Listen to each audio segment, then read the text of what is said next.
The following is a presentation of the Force Center podcast feed.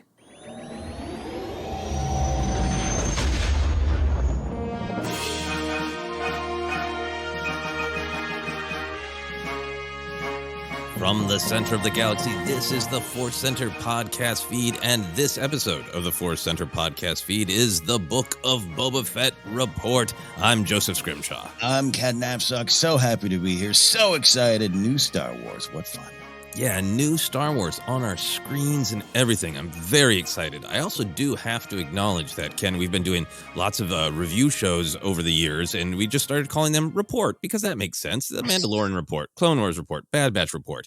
And then suddenly we have a show called Book of Boba Fett, and it's Book of Boba Fett Report, which takes me back to my formative years of getting extra credit for writing book reports. Yeah, it is. I feel like I'm in ninth grade English. Shout out to the late, great Mr. Greg Denike, my teacher, who first told me to pursue some sort of writing career. I didn't follow that advice, but happy to be here. Yeah, I guess we could have said the report of Boba Fett, but that just seems like he's been called to the principal's office, and I don't like that. Yeah, the report of Boba Fett sounds like one of his blasters actually backfired or something. Or something worse. And also, we should indeed note that the way the word book is being used in this title, I don't think it literally means Boba Fett's going to do some reading or some writing. I don't think this is the journal thoughts of Boba Fett, although that is kind of thematically appropriate. Yeah. I think it is more, this is the part of the large story that is the tale of Boba Fett. Absolutely. Absolutely. Though, again, if at the end of this, he closes the book like Bilbo Baggins and says, I finished my story, I'm okay. There and back again with knee darts. I would be more than happy with that. All right. We are gonna dive in. This is, of course, the first episode of the Book of Boba Fett. We always like to report, what we're actually talking about. Episode 1 is called Stranger in a Strange Land. It is written by Jon Favreau and directed by Robert Rodriguez. It is about 36 minutes of actual content. 38 if you watch all of the credits. So, Ken, I want to really just start with that. How did you feel about the length? Did you check the length before you watched? The lengths of the shows on streaming can vary, and particularly with The Mandalorian. Yeah, I did. I had a moment where I had it queued up, had the thumbnail up on Disney Plus and saw the 39 minutes, which, yeah, you're right, account for credits. And I was like, that's a good length. I'm happy with that one. We talked even off air this week during our recording sessions of, I'd be okay with like a 45-minute show, but also I enjoy getting to the point, and I enjoy sleep. So for us on the West Coast, we stay up late. A lot of people were getting up early around the country and the world, but for us, we're staying up late. And I'm an old man like Boba Fett now, so I enjoy it. Back to sleep tank. Yeah, a nice back to pod, as he calls it. Yeah, my wife asked me, she did not stay up till midnight with me. We're going to watch it together tonight. And she's like, how long is the episode? And I was like, I don't know. It's almost a torture. I don't know.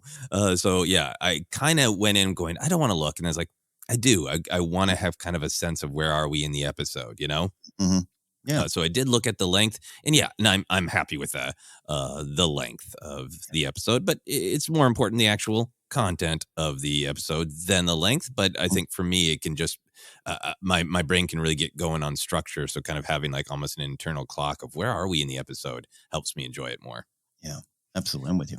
So you did indeed stay up until midnight. I want to set the scene a little bit because I think a part of the experience that, we're sharing with listeners is not just talking about the ideas of the show and the fun moments of the show, but also just the experience of being a fan in this ritual that really started with Mandalorian. Did you stay up until midnight? Did you do anything special to prepare?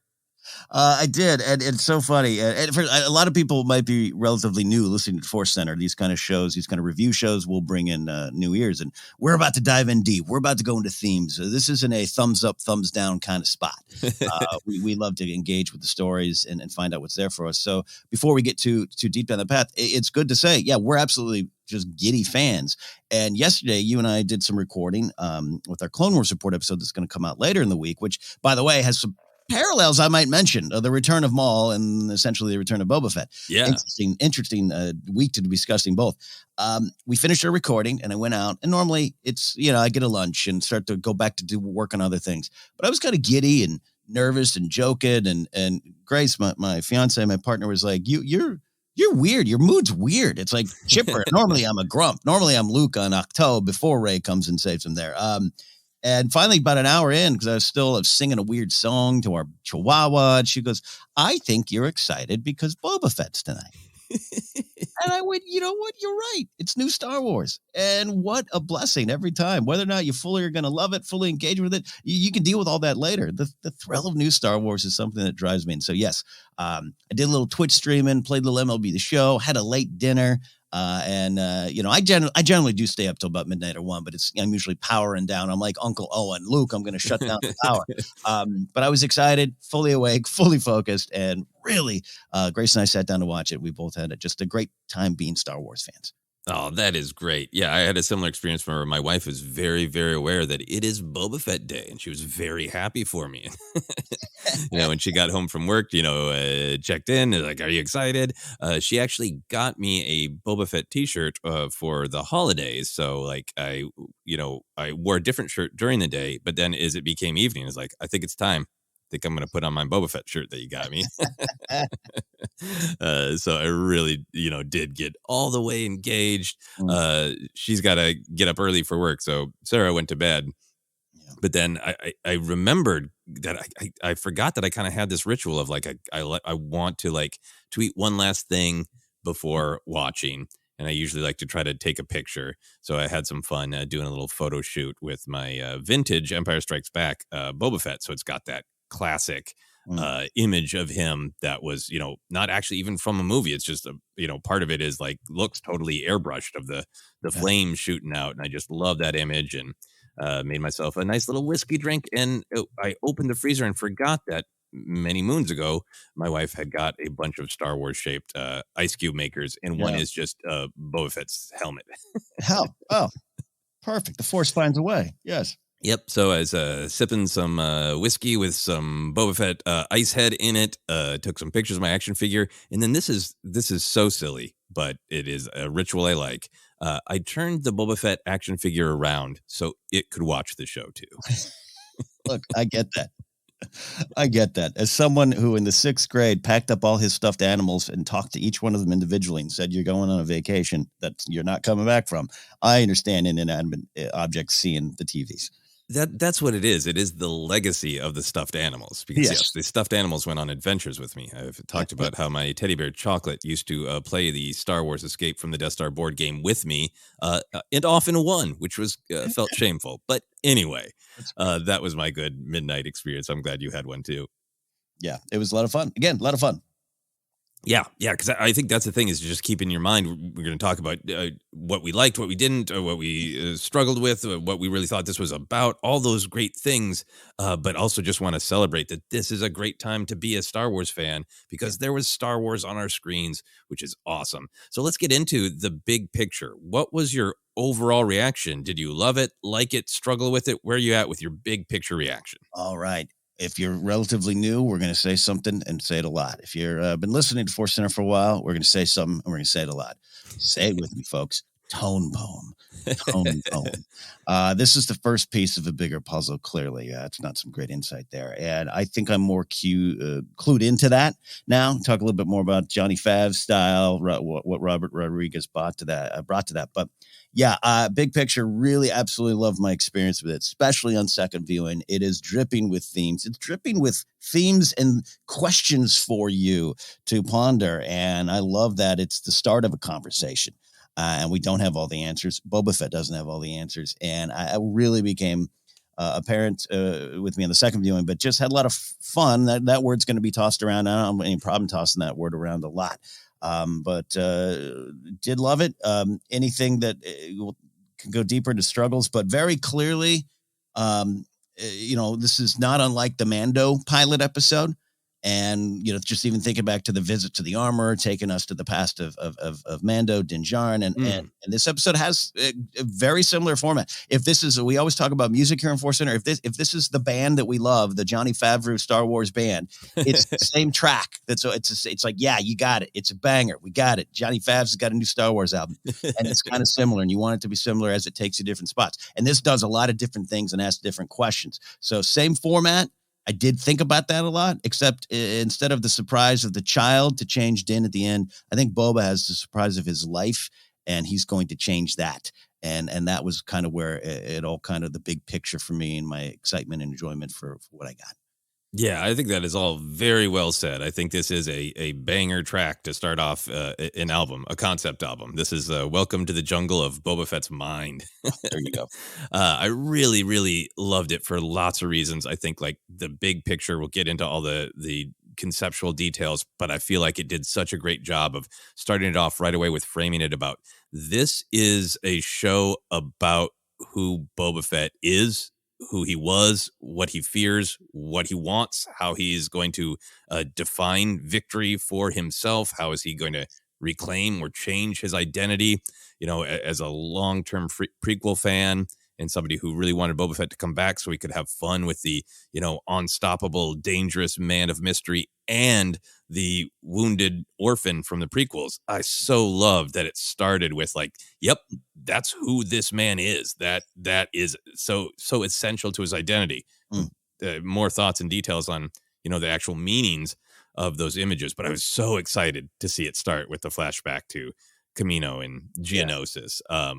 Yeah, can I just say, that particular moment, talking about the big picture in our experience, I had one of those almost wish I was on the couch with you moment, because it's been big. It's big for me too, but you've been talking about that a lot. And to start with that, to start with the images of Camino, to have Johnny Favreau go, wait, I gotta put in the prequel stuff, right? Okay. And to really start there, we always try to keep it clean here for Apple iTunes ratings here, but I went to myself, I went, F yeah. Right, yes. We saw Daniel Logan pop up in the flashback to Attack the Clones. Absolutely, because yes, it is a thing we've talked about a lot. That Jon Favreau in interviews, you know, that he is coming at it from the perspective of somebody who grew up with the original trilogy, grew up with Boba Fett as the badass man of mystery, and then a lot of other ideas came in, and you can see in all those behind the scenes conversations between Favreau and Filoni, where Favreau wants to explore the ideas that spoke to him as a kid, and take that tip of the iceberg of like, this idea was intriguing, I want to learn more. And then clearly Filoni, being a master of and respecter of everything prequel era, will go, but here's this other idea. And I think it is the merging of those two of like what exists and what can we grow out of what exists, instead of going, we like this part, we don't like this part. It's bringing it all together and going, what is cool about all of it? How can we make it all not a original trilogy idea of Boba Fett versus a prequel versus EU. It's like, bring it all together and make it work. Everyone invited to the table here. Let's have a party. Yeah, exactly. So a couple other things I liked about it. I just thought it had a little bit flavor-wise of everything I love about Star Wars. There was absolutely kind of mythic depth. There was some cool action. There was a sense of fun and whimsy at points as well. There was this great sense of the old and new from me as a Star Wars fan. I don't know if everybody got that, but the fact that this had some images that I have literally wanted to see since 1983. Right. You know, it's been written about, it's been represented in other ways, but to see live on screen the hand of Fett bursting from the dune, I have literally been dreaming about that for the vast majority of my life. So there's some like real old, like I've been wanting it. This is classic. And then I felt like so much of what was going on in this show, this first episode, is flipping the script on Boba Fett of like, you expect him to be the unstoppable badass. Well, we're really going to examine that, you know? And we're going to, in fact, use the perception that you have of Boba Fett to challenge your perception of Boba Fett and see him as a human. Yeah. Okay. Yeah. And we're going to dive in. Sorry, but I love this. You really fired me up here, because I put this idea down of escape isn't enough. And this idea of you burst through it, it's like Boba Fett versus. You're right, and for our generation, we try to approach it with a wide perspective, but we are who we are. We're original trilogy era kids, and I was texting with Alex Damon. I go, since '83, and I grew up in Pismo Beach. I was playing on the sand dunes, going, how could Fett get out of here? And see it. But then it's like, yeah, he escaped, but that is not enough. That is almost just the beginning. There's literally images of the empty palace that I grew up with, Jabba's palace, and it's like that's there, that past, but it's empty. Let's fill it up again. Let's rebuild it with something new. That really jumped out to me right from the beginning. Yeah, absolutely. So many images like that are the old and the new. For me, it is not nostalgia. This is the same place, but it's a different time. There are different needs and wants and perceptions. So let's, re-examine it. And that's so great for me. Another big picture thing I like that I wanted to be sure to mention at the top is I really enjoyed the long stretches of no dialogue, slower tempo. I feel like sometimes as audiences, especially in something in Star Wars that we love speculating about, which I absolutely love. I love going, who's going to show up? What's going to happen next? What's the conflict going to be? So you can get into a mindset of not even story, but plot, just literal mechanics of what happens next, right? Mm. And if you have a really short shot of Boba Fett in his stomach acid burned white jumper being dragged through the desert by Tusken Raiders on Banthas, if you had a shot of that real quick, you'd be like, yes, that's what happened. Okay, what happens next? Mm-hmm. But by staying with it for so long and literally going to Boba Fett's point of view, it makes you feel it. And I just loved how much time was taken to make this not a race between events, between plot beats, but to make you feel what Boba Fett is feeling. Yeah, so there's something in that too of getting familiar with the Jon Favreau style, and now Robert Rodriguez directing it. And we're going to see some other directors come in here as well, and yes, with what Filoni does with the a lot of the lore and the themes, all that stuff too. But I've come to really appreciate that. Again, I struggle with Mando at times early season one, and I think the story of the week and everything, and now I trust where Jon Favreau and his team wants to take these stories. I hope Kenobi might be a little different. I'm looking forward to Andor, which might have a little different pacing and momentum and tensions. But I love, that's why we joke, but we keep going back to this tone poem thing. I love the room to breathe. This isn't an overwritten Aaron Sorkin stuff. And I love Sorkin stuff, by the way. I love a good walk and talk. You want to walk and talk?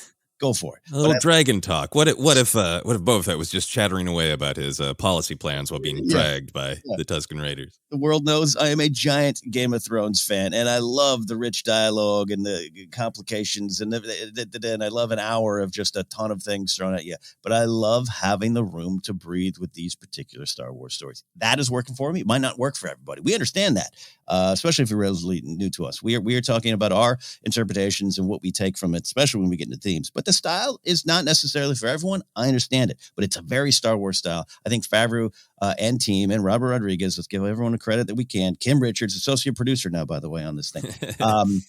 It's a 1930s serial. There's and Ray Harryhausen. I was expecting Harry Hamlin to pop up at one point.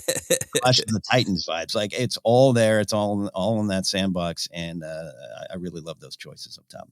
Yeah, I think it is them, that whole creative team speaking as artists and as fans of what spoke to them in Star Wars. And a part of that power of Star Wars is absolutely there can be long monologues. And I'm expecting some to pop up in this story, or long exposition scenes that is a part of Star Wars. But a lot of what is compelling about Star Wars is precise, minimal dialogue and vast swaths of the story being told by just the emotion of the visuals. Mm-hmm. And I think that was really, really present here.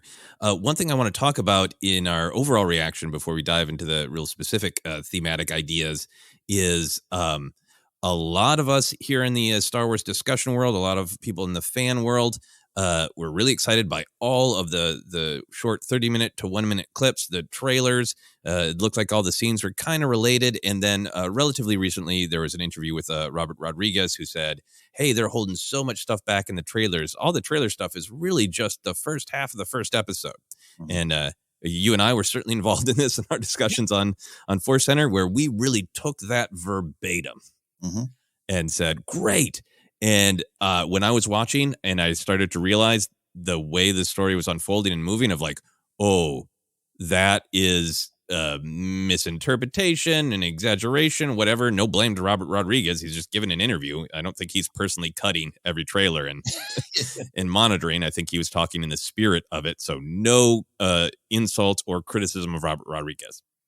I think definitely to me, it was a cautionary tale of I normally try to take what actors, writers, directors say with a grain of salt because they're coming at the process from this inside way, not necessarily looking at it the same way we are, devouring every trailer and analyzing all the beats.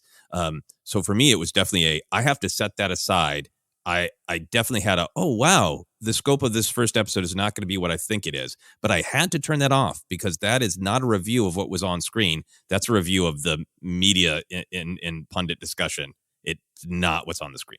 Yeah. And I think Rodriguez, what he said, I think the spirit of it still remains true. You're right. He's not at the promo house cutting those 30-second spots. You're right there. I still feel he's relatively right, but I was pleasantly surprised in a way where I didn't get some of those specific things. Yeah. So did you wrestle with that as you were watching? Did you go like, oh, wow, that was not entirely accurate and I need to reframe the way I'm watching this episode? I think it popped up at one point for me, but it's so funny. I think I get, especially on initial viewings, get so pulled in some of the things. I remember walking out of Rogue One and someone mentions some of the scenes from the trailers that weren't in the movie. And I suddenly went, oh yeah, where's Krennic on the water and the TIE fighter? And oh, you're right. And I guess a blessing and a curse. I just see what's in front of me on the table and I eat what is served, I guess. I think I picked up on like, oh, okay, that some of that stuff that I thought was literally the opening scene. Not the case. Yeah, and to Rodriguez's credit, a lot of what was really interesting and dynamic about this episode, the Sarlacc escape, some of the actual interactions with the Tuskens and the Jawas, and that is not in the trailers. And so I think that there's a possibility. I'm just spitballing here that he's really talking about. We mostly showed this side of the story. We didn't show as much of this other side of the story. So I'm really excited to see how that plays out. But I just wanted to acknowledge that because I think it might have affected a lot of fans viewing.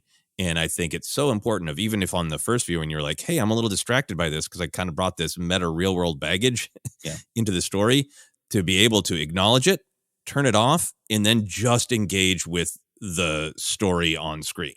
Because I think the story on screen is really great and really beautiful, and you shouldn't have to have the baggage of. But I thought this scene was from that trailer was going to be in this. Yeah. Look, it's unavoidable for us. This is our line of work here. I'm always pleasantly surprised, and I think you experienced this with your partner, Sarah. But Grayson that morning was like, "Oh, is tonight that Boba Fett show?" And I was like, "God bless you, God bless you." She hadn't seen a second, and it's a pure experience, and I love that.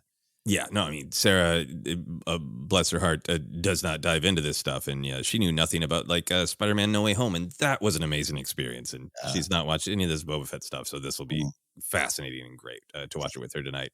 All right, should we dive into the big themes, the ideas that are at stake in this first episode? No, I thought we did a great job. Let's wrap it up and say goodnight. We have so much more to say. Let's get into it, Ken. For you, what was the big idea, the big themes? What felt like it was at stake? What was this episode about? Look, I think this episode is about the simple fact that Jon Favreau just loves Jawas and he wants to tell us Jawa stories. John, just tell your Jawa story because you always got some good Jawa stuff. There's a lot. And as always, our caveat, it's what we take from it. A lot of it can be applied to your own life. And that's what it should be. When we say room to breathe, I think there's room for us to connect to these stories in different ways. Nothing we're saying here is cold, hard facts, but it's just what we believe is in there. And I think some of the big themes for me was reinvention more than just growth is a big one. Healing, but more importantly, how do you truly heal? And maybe are you done in this idea of Boba Fett ain't done healing, and ain't done dealing with it. And he's still clearly, as this episode ends in current time, I guess you could say, he's easily hurt. Like he took some blows, let's be clear. But the fact that he panically was like, get me back to pod, like he's not done. And again, that's why I go this idea of escape is not enough. There's more to the story there, and he's not just going to return, and he's Boba Fett of old, just like Maul is not going to return and be Maul of old. He's going to go on a journey. I thought a lot of, Goodfellas, as far back as I can remember. I always wanted to be a gangster. And I thought of as far back as I can remember, I've never understood what I truly wanted to be, because there's a lot of things going into it, and that's the beginning of the journey. Then things start to kind of unfold in that there, but I'll kick it back to you. Yeah, that new shot inserted in the familiar Geonosis scene of young Boba picking up his father's helmet and really like seeing his reflection, that face staring at him of like, I think this is what I want to be, but what is this, right? is this a moment of strength or is this a moment of weakness? I think for me, this what really worked in the story of Boba Fett, but also to me did have some sort of ripples and relationships with the real world perception of Boba Fett, is this idea that if your whole identity is wrapped up in being a warrior, the best, an unstoppable armored badass, if that's who you are, how do you possibly reconcile failing? Because you've built up an identity for yourself that the second you stumble, you strip that identity away from yourself. You strip that armor away. And then how do you become okay with that and rebuild? Yeah. Okay. Yes. Wonderful. Wonderful. This idea of Boba being stripped, going back to the beginning scenes in these dreams, which are kind of this the simple, your path to where you are now, right? Including Din's flashbacks too, of like, that's the trauma that formed you, good or bad. Now you're here. What do you do with it? Choices. Big Star Wars theme, of course, choices. Boba stripped of everything he was and used to cover himself up. Tamara Morrison has a great line in the little featurette that was out there before, and I think you can find it now. He just says, wearing that armor, he's talking as a performer, but he says, wearing that armor gives you a sense of power. And I just thought about that. I used to be in pro wrestling, and my character, my gimmick, it was like a Western Texas promoter. I wore a cowboy hat and sunglasses, and I used to put that on. And my friend Dan Farron would always say to me, "Because I love watching you put on that hat and glasses. It transforms you." And I think Boba Fett, from that moment in the Petronaki arena, that armor, whether he put it on exactly or not, we know he had a little different armor as he goes through the Clone Wars era. But that armor gave him a sense of power that probably felt right and probably felt healing. And now here he is. Escape is not enough. He is nothing just other than a man in a jumpsuit. By the way, they did the detail of the tapered pant around the ankle. It's always been one of my favorite things of Boba Fett. He's got elastic bands, elastic around the ankle. And I thought, as they had the great overhead shot, I thought, that's all he is. He's just a man in a one-piece jumpsuit. That's all he is. Yeah. Boba Fett in a onesie. Is he still a badass in a onesie? It's a jokey way to say it. What I really loved is, like, the dream thing wasn't just a device, right? It's literally, he says the dreams are back, which means he's almost being haunted by them, right? He's processing trauma. And what I really loved about the whole structure of this first episode is I feel like he is going through parallel experiences that are very, very similar, right? Mm-hmm. The memories he's working through of coming out of the Sarlacc and being robbed and beaten by Jawas, and laughed at. His memories are of a time of weakness, mm-hmm. then being in a culture that he doesn't entirely understand, and slowly kind of being infantilized to the point where, like, he's literally fighting with a child's stick when he fights that Tusken warrior. That's all he has is the kid's weapon. Yeah. He's infantilized. He's stripped of his armor, but then he slowly re-earns power through both strength and earning respect. Mm. So that's what his memory is. I think there's much more of the Tusken Raider story to be told, but his memory is, hey, remember when I just had absolutely nothing, just stripped of everything physically and emotionally, but I fought my way back, and I did it through a combination of strength and earned respect. And now in the present, he's going through that again. He's projecting strength by, like, hey, I took the throne, I got my armor, but he's feeling weakness. He is running to a Bactapod to physically heal his body, and he's having, basically PTSD that he can't control mm-hmm. every time he's under that fluid, and he doesn't quite understand what it is to be a crime lord. So he's back in that same position if he's in a culture that he kind of understands, but not entirely. He's trying to change it up. He's trying to win through power and respect. A very similar thing happens to him where, even though he's trying to be Mr. Powerhouse, he ends up back down in the sand being robbed. Yeah. And even though it is an actual physical injury that he takes there at the end, to me, there is some panic attack in the shouting to the good morning gods, get me back to the Bactapod, right? Mm-hmm. So I feel like he's partially, like, thinking through his past to go, like, I've done this before. I've been in a weakened state and I've regained my strength. And that's what I'm trying to do on a larger scale. as this crime lord. Yeah. And can I do it again? And he's remembering. I think that's why the end of the episode is kind of this victory moment of like, remember you did it before. You can use your strength and you can find respect and you can be on top again. You can prove to yourself that you're the warrior again. Love it, man. I love it. This is why I love discussing this stuff with you, because it really kind of connect with some of that stuff too. Because again, we know, especially from watching Mando season 2, the armor. It's not like he emerges from the Sarlacc or emerges from this experience with the Tusken Raiders and just like, you know what, I don't need the armor. I'm going to be a puffer pig farmer and life is great, right? He doesn't do that. He finds his way back because it's this idea of like, are you worthy? You know, it's almost like the Tusken Raiders are asking that. That's kind of their point of view. It's a brutal and harsh culture because it has to be. That's how they survive out there, those Tusken Raiders. And they're kind of asking, are you worthy? And he finds what's inside himself to survive. There's this wonderful, it's a very functional line, to be clear. But when he says, Rodian, do you want me to cut your bonds? And how the Rodian's just like, no, I'm going to rat you out. Like, I don't like my situation, but I'm stuck to these bonds. Again, very functional line. I don't think it was entirely designed to be completely deep. But at the same time, you said earlier, there's an economy of words in this episode. I thought that was just a very poignant moment of, do you want me to cut your bonds? Because he just cut his own bonds. But what are you going to do with that? And that's not the end of the journey, clearly. And again, this idea of, can you find what's inside you to survive and to connect it to what you're saying? I agree with you. There's a little bit of a panic attack going there. He ain't as tough as he wants to be in that moment, and they're jumped, and he's got a war coming to the underworld. It's not going well, and clearly, stranger in a strange land. Mos Espa's more the strange land than the Tusken Raider camp, right? Yeah, I think it applies to both for sure. Yes. But yes, that I think that's a power it's the same story, and it's a story about what is weakness, what is strength. I love you pointing out that line to the Rodian, because I feel like the Tusken perspective is like, if you can't escape bonds, then you deserve to be in them.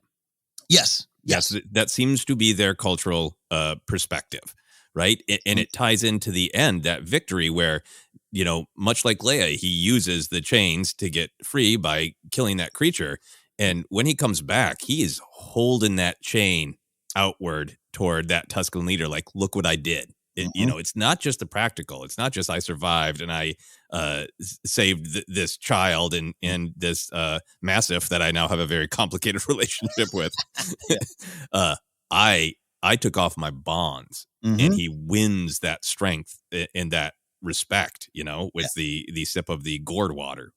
The gourd water, indeed. Who doesn't love some good gourd milk water? I was going to talk about it. So it's a great action moment too. But I think one of my favorite shots of this episode is after him killing the what I don't know the official name yet. Ape spider Harryhausen monster that people are calling it.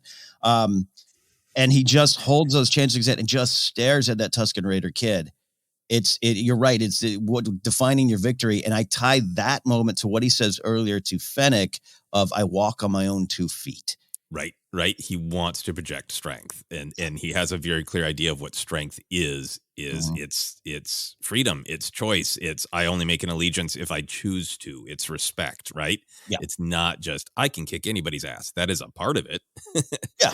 But it's the will to live and survive and be unbound. Yeah, and he's not going to be a bloated space slug on a litter being carried and paraded to the center of town, ruling on fear, and that's an earned perspective from Boba Fett, and I love what you say of like he's almost back to where he started, and can he draw on those lessons of who he was into this new era? Yeah, and what I love really visually about this story is, you know, as a prequel fan, it's fun for me to see, like, yes, this is essential to the core of Boba Fett, to see Kamino and Geonosis. But I also think they have great meaning. And this is where I think Favreau's style, this general style of Mandalorian, all the great directors who've worked on it, Filoni, Rodriguez in this episode, they really tap into some of the kind of different mythic ideas that Lucas was interested in. And I really think there's a strong visual and plot thematic throughout this about Boba is going through this sort of panic, and in his mind, water is safety and sand is death and pain, right? So we have those flashes of Kamino, right? Of he grew up in this on this world that was literally sort of oceanic is an actual Freudian term. Take a grain of salt with whatever old Sigmund Freud has to say, but that's an actual Freudian term of like when you feel at peace. That was his term for it, of the oceanic feeling. Goes to, you mean, amniotic, the actual sense of safety of being in the womb. That Bactopod is extremely literally womb-like, right? You're suspended in fluid. So we see that Camino image as water, childhood, family, safety, and then on Geonosis, this dusty, horrible place, any sense of safety ripped from him by his father's death, that fear of weakness, right? And then we see image after image of him being in down on the sand, staring up at that brutal sand, or the brutal suns in the sand. It's pain and death. So there's that very visual contrast. But then I love everything that's happening with water, right? We know that just on a practical level, water is the economy on Tatooine, because it is rare. It's what the farmers do. It's what people want to steal. But there's so much going on with water in the Crime Lord, sections, the current time sections. There's the stuff about him getting tributes from money, but almost everything else of value in this episode is water, right? It's literally life. It's the economy. It's to be stolen. The first shot when Boba is in the camp, of when the leader walks out, the leader looks at Boba and drinks the water to say, do you deserve this? Are you strong enough to feel a moment of safety and security? And it's like, leaders get water. Do you deserve water? Your role is to get the water, not to drink it. And by the end, he's sipping the water. And in that part of the story, that's the tribute. And I feel like when he's going around as a crime lord, he's collecting money, but it's like he's collecting water, because water is power, it's safety. I'm waiting for one of us to get to it first, but water is for closers. All right. Water is for closers. Water is for closers. No, and first of all, I am always here for sand and your relationship to it conversations in Star Wars. I think it is something that is became a meme, but has great power. I absolutely love what you're saying. Yeah, the image of the Tusken Chief. Man, I love that moment. I love that you highlight that moment. That's such a great way to explain it. You want this, don't you? Cool. How you gonna get it? How you gonna get it? And are you worthy of it? And then seeing the Nikto gang stealing the water from the farmer there. Very plain, very plain. Water is power. And I feel like that Nikto is setting up, storytelling in the future, especially with the tag and everything. But it also really reinforces this. That's what everything is about. Is you want to live, you want to prove you can stand on your own 2 feet. The first thing you need is to earn water. Yeah. What were some other big ideas for you? Again, going to this idea of the healing is a big one for me, and looking at Star Wars as a guide for self-help, not a bad thing. And I put down the idea of, I'm a big fan of the movie Magnolia, but the idea of, and the book says, you may be through with the past, but the past ain't through with you. And I just love that Boba Fett, found his way from the Petronaki arena and ends up in the belly of that beast. Escape is not enough. Again, it comes out, and just this journey that's constant and a constant reinvention, a chance to rebuild, but a chance to truly heal. And that's a big Star Wars theme overall, but specifically in this episode, just to see that it is still clearly going. And in fact, who knows about the status of his health? Who knows the long-term effects? He looked pretty healthy in, Mando. We didn't spend a lot of time with him. We just saw him kicking ass up out in Simi Valley. But now the fact that it's just this ongoing thing and you ain't done dealing with it it ties into a lot of the other things we've been talking about, but healing. I love Star Wars comments on that. Yeah, absolutely, and it's just such a powerful visual to actually be in that bath, and he looks much healthier than even in Mandalorian in the tragedy episode when he first gets his armor back. Also, I think this kind of ties to the healing, because I think it is maybe something that's always been in Boba's character. We've certainly had hints in Clone Wars that Jango acted with respect and had a code of honor, right? I believe it's Hondo who says that to young Boba, of like, your father would, act respectful. Yeah. or act with honor, right? No, so it's definitely that's in there for Boba Fett to act with honor as well as to be a merciless killer. Yeah. But he seems even more transformed by some of these events, and obviously in the commercials, the trailers, a lot was made of that very key line of Jabba ruled with fear. I'm going to rule with respect. So, it really perked up to this idea of respect.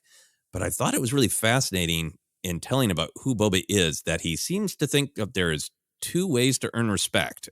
One is just merciless strength, but the other is mercy. Yeah. That the fact that when he's trying to escape from Tuskens, he does not kill the massive. He raises the stick, but he does not hit the Tusken child, right? He offers to free the Rodian. There's a lot of stuff that is about that the idea of strength isn't just I am more powerful than everybody. I'm going to make you. I'm going to force you to respect me out of fear, like he says, because I'm stronger. There's also this big thread of mercy, and it seems like that his experience with the Tuskens. The Tusken Raiders is really informing the crime lord choices he's making, where they're having this conversation about it would be easier to just start killing people. Yeah. So they're afraid of you. And in particular with the Gamorrean guards. And, the rest of the story has yet to play out. Maybe they're going to stab Boba in the back or in the Bactapod. But the fact that Fennec's like, don't show them mercy. And he asked them for their, if I show you mercy, will you, respect me? Basically, will you work for me, honor me? It is. There's definitely a power dynamic there, but it is about respect. And then the fact that is an act that helps him a lot. Yeah. I'll address some of it in when we look at the maybe larger Star Wars perspective and story. But I love there's a duality there, and I often wonder. Look, I think at times it's fair to say Boba Fett's a bad man and a bad guy. Like over the course of even some stuff in the comics recently and everything, he's got a code, he's got this, but he has chosen to deal with a lot of his life in a bad way. But he also has this job and this profession that he's the best at. I often go to one of my favorite movies, Grosse Pointe Blank, of John Cusack's hitman character, who says a lot like, "It's not me. I'm. If I show up, you did something for me to be here." And I often think maybe Boba Fett lives a little bit that. And maybe there's those moments of with the massive and the Tusken child of like, yeah, you know what? I'm not here for that. I'm here for a different reason. And I just wonder, because I love the moment with the Gamorrean guards. And you're right. We'll see. Always got to wait to see how these stories play out. But in this particular episode, it's very clear. And Fennec's like, no. And you got Matt Berry as the by the way, we're just going to work through the IT crowd cast Chris O'Dowd next. It's a funny beat too of like, what? No, there's squeals will be heard. But it pays off in that episode very clearly when the Gamorrean guards show up to save them in that fight. We'll see how it plays out. I agree with you, but I love analyzing for Boba Fett. We can talk about the larger theme in a second, but for Boba Fett, two sides to the same coin. Yeah. Strength and mercy. I love it. I also love the Gamorrean guards just speed stripping his armor to get him in the Bactapod. Yes. I think part of the reason that I really like this, that it is a tale of sometimes Boba uses strength to get the respect he feels he's owed, and sometimes he has that kind of merciful hand of, we can work together. I'll offer that first. Yeah.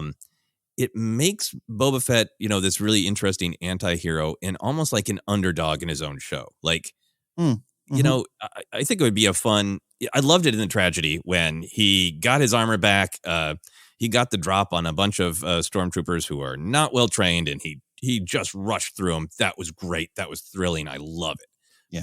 And I think we're going to get some more moments like that as he gets his strength back. But for now, he's a little bit of an underdog, right? It makes you root for him, and it makes you want to watch the next episode to see, like, okay, in this flashback, this dream, he had this beat where it's like, the Tusken chief gave me my gourd water that I earned. But then you, in contrast, feel so bad for him of like, he wants to walk all over Mos Espa, personally introducing himself and collecting money from his vassals. And you're so with him of like, I can see how that you think that would earn respect, and it doesn't work. You end up walking around to show people how strong you are on your own 2 feet and end up getting robbed and, getting beaten and robbed by Jawas again. Yeah. Yeah. Look, there's this great, there's a couple moments there that I love that you're saying where he at this point, he's an anti-hero and he's been a long journey. And again, I'll talk some about what he's done in the past, but one of my favorite little moments is when he walks into the sanctuary and he takes off his helmet right away. He's not Din Djarin, takes his helmet off right away and looks around and it just is kind of like, yeah, all right. Like he's kind of like, yeah, I'm a crime lord, but I like a good dinner and a good time. Let's do it. Like there was something you talk about save the cat moments. You got save the massive moments and enjoy the sanctuary moments, and maybe start to root for him. You're right, and you forget that this is a bad man, the guy who tried to kill our beloved Han Solo, and that's how he ended up in the Sarlacc pit. And he's escaped, and he's something new. And I'm here for this journey, I guess, more than I thought I would be in 80. Yeah, there aren't real beats of him being like very human. Like he's still minimal. He's still sort of like iconic and mythic. But even the choices of Tamura Morrison's delivery, I kind of like, he's human, right? He wants there to be power and menace in that helmet, but he also wants to be just as respected with the helmet off, right? Yeah. So there is this real connection to human, and I love some of his delivery of like, that's weird. I used to work for him. Great comedy. Yeah, no, look, what's one of my lasting images of Django is him sitting up there on the dais up there with Dooku in the arena, and Django's got his helmet off. I'm here for a fun execution. I'll put my helmet on when it's time to fight. So I think that tracks for me, tracks for Tamura Morrison making the choices for 2 separate characters who are so strongly linked. And I just absolutely love, the economy of words is there. And as far as I think there is still some mystery of Boba Fett and big discussions around. Oh yeah. Once you take the helmet off, is the myth of Boba Fett is destroyed. Guess what? We've been living with that since 2002. Yep. He was a 12-year-old boy. And for me, not destroyed. It's converted. No, yeah. No, that's the path I was going with that thread of like, no. George already decided there's someone under there, and I want to unveil who it is. And then the Clone Wars. If you didn't live with a lot of the Clone Wars stuff, if you didn't take those deep dives on those Boba Fett episodes, like that, Boba Fett and the mystery man in the mask is long since removed from me, and now I want to find out who that person is. Yeah, I mean, you know who he is under the mask. You know some of his baggage. But he is still a man of mystery in the way that we are all sort of humans of mystery, particularly when we are capable, when we have a lot of power and we're capable of rash and deadly actions. But we're wrestling with who we want to be. I have, people in my life that I care about who have gone through points of like, you are a person of mystery right now. Or I've gone through points in my life like, I am a person of mystery to myself. And he's still containing that because like, what is he gonna do? Is he gonna flip that coin on? I want respect. I'll get it through strength or mercy. Which is it gonna be today? Like that tension is there. Yeah, look, it's something I'm dealing with a lot of changes in my life the last couple of years, and I'm still who I am, always going to be who I am, but also the direction I'm going and the people around me have changed, and I think and they're probably like, hey, you took the mask off. Who is this guy? And that's why this ongoing healing and watching Boba Fett continue on this journey. I connected with that a lot. Yeah, absolutely, and I do like the way he is just checking out the sanctuary. It's almost like he's like. He's got that line about like, looks like business is good. It's almost like he's going like, I'd like to see the menu. Apps, craps, and taps. Good business. Well, Jennifer Beals comes up with her wonderful character, and you're kind of like, hey, you want to, try the wares? Garza Whip is her name, and I like he's kind of like, oh no, not now. Later, I'll definitely come back for the apps. Want to see definitely, but we're here for business. Yes, I like guacamole, and I definitely need a massage. Lots of things going on in my sacrum. Yeah, for sure.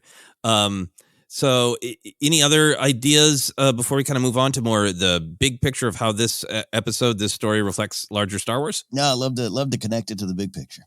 Excellent. Let's talk big picture then. What kind of big Star Wars themes or morality or philosophy did you see reflected in this episode? Yeah, this is where the area where I personally put a lot of question marks at the end of it, which is great because this is maybe what the series will continue to answer and ask, actually. So I talked a little bit about this idea of you may be through with the past, but the past ain't through with us. I mentioned, again, who Boba Fett is to the galaxy. We know that he's known in certain areas, and as he tries to reinvent that person and who he is, this question of can you leave behind your sins starts to pop in. And was it directly stated a lot in this episode? Not necessarily. I think it's setting me up for this journey to see where we go, where we got a little bit of redemption's a big thing in Star Wars, but he's done a lot of things. Not everyone knows all the details along the way in the comics and the shows and everything, but he's been a bad guy.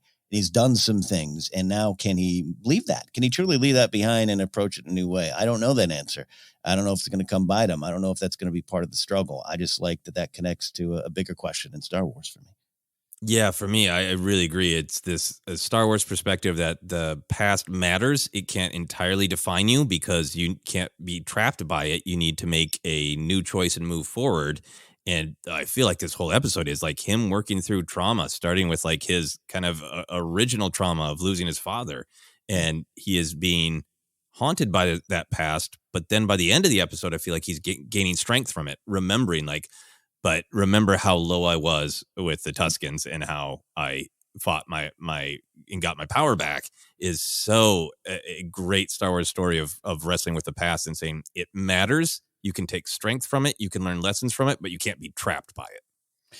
Yeah. Yeah. And I wonder, this is a wonder aloud of Will is he even changes and tries to grow? Is the cost too much? Has he done too much? And is just life itself, the Force itself, going to collect its toll? I'm not suggesting Boba Fett's going to be dead at the end of this. I don't want him dead at the end of this. But you know what I mean? Just like you can continue to try to leave it, but how far? I don't know. I want him. Again, I'm rooting for him. Anti-hero mode here. And it's interesting to me to wonder. Yeah. Yeah, I think another big idea for me is just the idea that change is possible, right? There's a lot of characters that we meet in Star Wars who are either cynical or apathetic of like, well, this is just the way the galaxy is, and you just get by and you look out for number one, right? And the fact that Boba's being this like kind of progressive figure, this agent of change, and he's like, yeah, no, not only am I the new crime lord, but everybody change how you do everything. In the fact that is, I think, very true often, especially when you're trying to change a whole system or structure, that no one likes that idea. Everybody is being so belittling to him, right? Garza Fwip, right? Like she is saying all the right things, but she means none of them. The same thing of almost every person who is, quote unquote, paying tribute of like, no, nothing's going to change. It's nice that you walked. Nothing's changing, dude. Absolutely. I love her delivery. You're so right. Saying everything, meaning nothing. They're just like, I apologize. I didn't see your letter. Oh, you didn't have it? I don't care what you're doing. Just whatever. You're in charge. I'll play the game.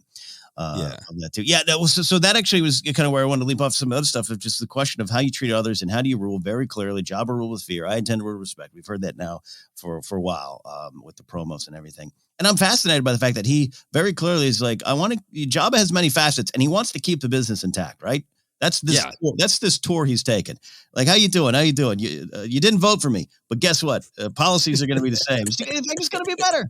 It's going to be better. We're going to work together.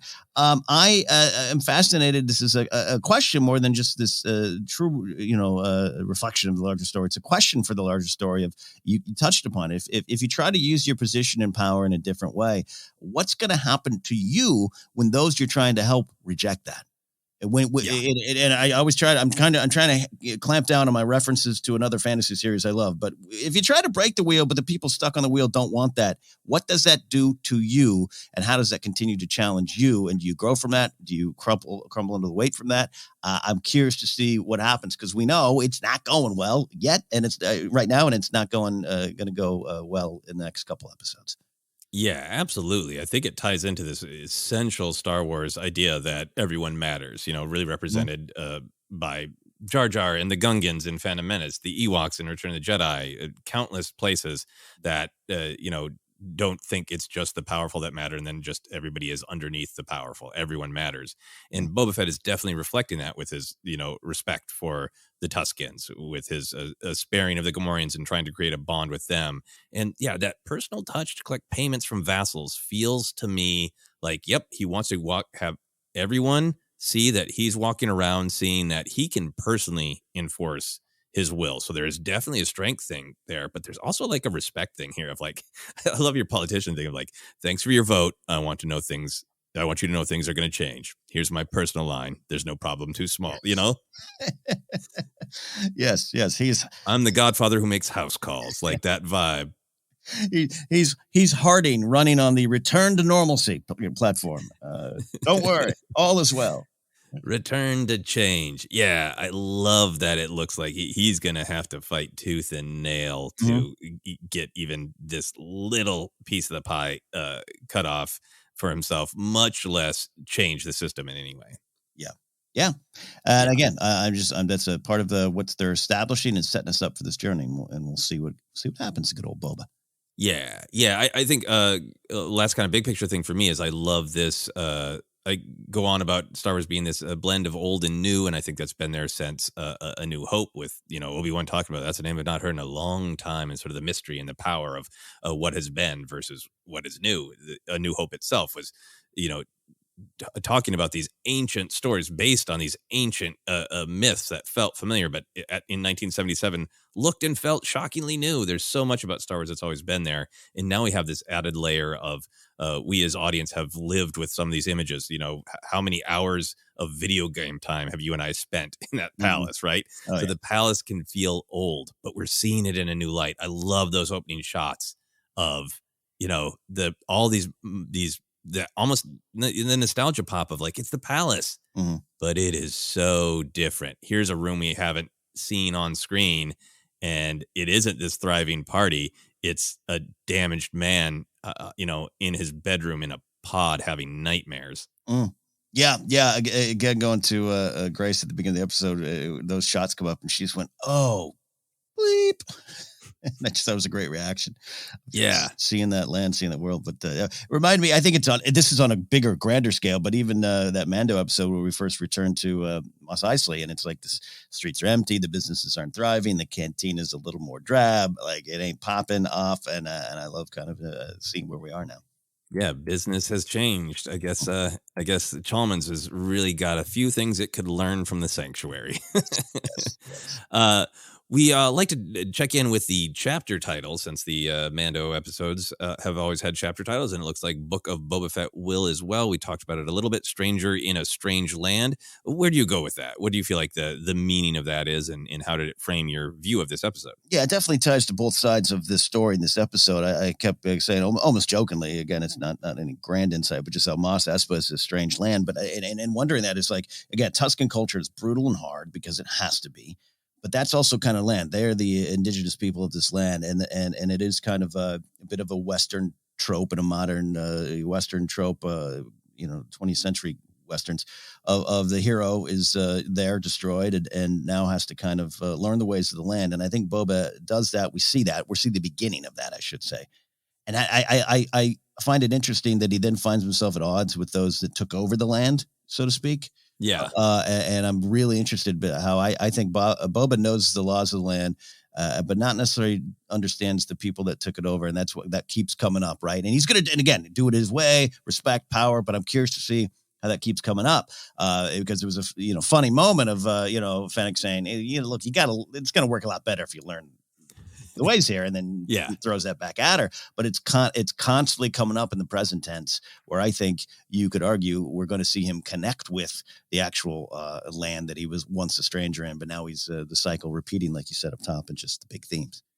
Yeah, I think so too. I mean, I think obviously Stranger in a Strange Land, Bible quote, famous science fiction novel. There's lots of fun things to dive into with that, but I think it just does have this mythic feeling of we all know what it is to be kind of out of our element. Boba's out of his element physically, emotionally in both of these stories, and trying to find his footing. And then he's literally in cultures that he only half understands, right? Yep. I think he really understands the crime world from his perspective as hunter and warrior and, hired gun, but he doesn't fully understand the crime lord yet. Of like, yeah, no. I've seen the boss do it. And then he gets into the office of like, wait, I have no idea how to run this.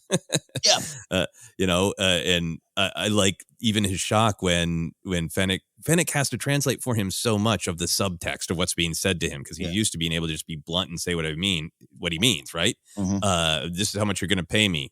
Come with me now, or I'm going to shoot you in the back. Like, he says what he means. And that's the world that he's lived in. but everybody's using subtext with him, and Fennec's got to be a subtext translator. And I love it when he just says, "I'm confused." Yeah. And Fennec says, like, he wants you to pay him. And he says, "What? I'm the crime lord. He's supposed to pay me." It's so like I thought this was going to be direct, and it's not. Yeah. And to add some clarity to what I was saying up top. Yeah. It's like, I have no doubt he's been in Mos Espa before. I have no doubt he knows where to pick up some power converters. I absolutely know, but you're right. This is completely new. This emotional setting, this position of leadership setting, all different, all new. Yeah, but I don't think, I even got the sense, like, I don't think he knows the streets the way those assassins did, or the way Fennec does, right? Like, literally, physically, like, I don't think, and then for me, obviously, he is out of his element with the Tuscan culture. He is figuring it out quickly.